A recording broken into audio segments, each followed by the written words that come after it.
मित्रों नमस्ते। आज की मेरी प्रेस कॉन्फ्रेंस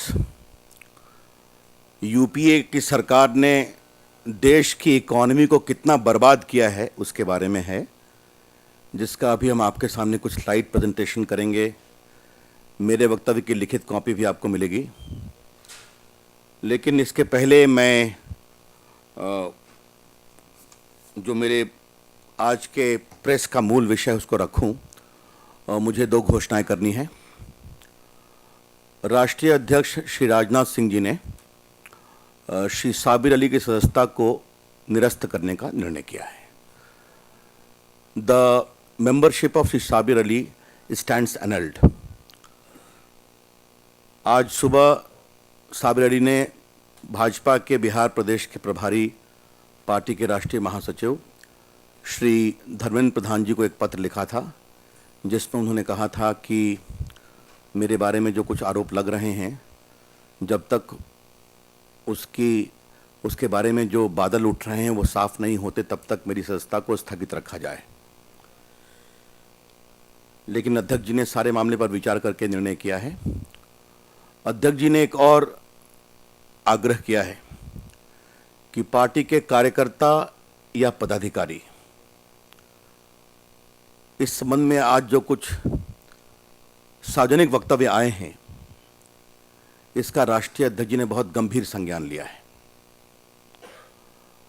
और राष्ट्रीय अध्यक्ष जी ने अपेक्षा की है कि पार्टी के कोई कार्यकर्ता या पदाधिकारी उनको पार्टी के फैसलों के बारे में कुछ भी कहना है, उसे पार्टी के अंदर के फोरम पर ही कहा जाए। मित्रों, इस संबंध में मुझे इतना ही कहना था। अब मैं आपके सामने देश की आर्थिक अवस्था के बारे में स्लाइड प्रेजेंटेशन करूंगा, विस्तार से बताऊंगा।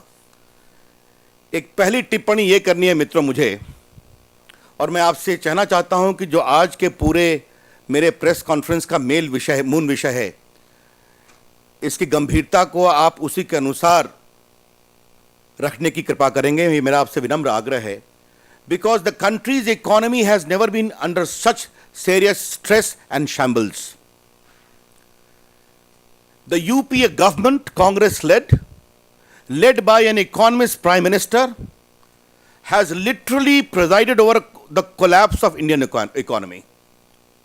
भारत की पूरी अर्थव्यवस्था के सारे इंजन को ध्वस्त करने में एक अर्थशास्त्री प्रधानमंत्री की अगुवाई में देश की अर्थव्यवस्था को बहुत ही गंभीर चोट पहुंची है, जिसको मैं आपके सामने रखना चाहता हूं।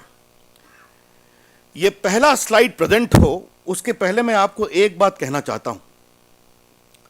जिस समय एनडीए पावर में आया था 97-98 में, देश की विकास दर थी 4.3%। When the NDA came to power, the growth rate of India was 4.3% in 97-98. और जब मई 2004 में अटल बिहारी वाजपेयी की सरकार हटी, उस समय देश की विकास की दर थी 8.5%। The NDA left on a robust growth rate of 8.5%। और आपको मालूम है कि 98 से 2004 के बीच में पोखरण बॉम्ब ब्लास्ट के बाद पूरे देश में सैंक्शन लगाया गया, पूरी दुनिया के द्वारा।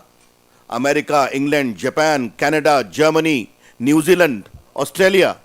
और आपको मालूम है सैंक्शन का मतलब होता है आप कोई ट्रेड नहीं कर सकते, एक्सपोर्ट इंपोर्ट नहीं कर सकते। कारगिल का युद्ध हुआ, नंबर 2। नंबर 3 पार्लियामेंट पर अटैक हुआ। Number 4 east Asian economic crisis हुई। नंबर 5 2002 में इतना बड़ा अकाल पड़ा, आपको मालूम है। नंबर 6 इतना बड़ा गुजरात का भूकंप आया, almost flattening. And number 7 Orissa और ईस्टर्न इंडिया में भयंकर साइक्लोन आया। इन सबों के बावजूद हमने कोई ग्लोबल फैक्टर में सारा नहीं लिया और 8.5% ग्रोथ रेट लिया।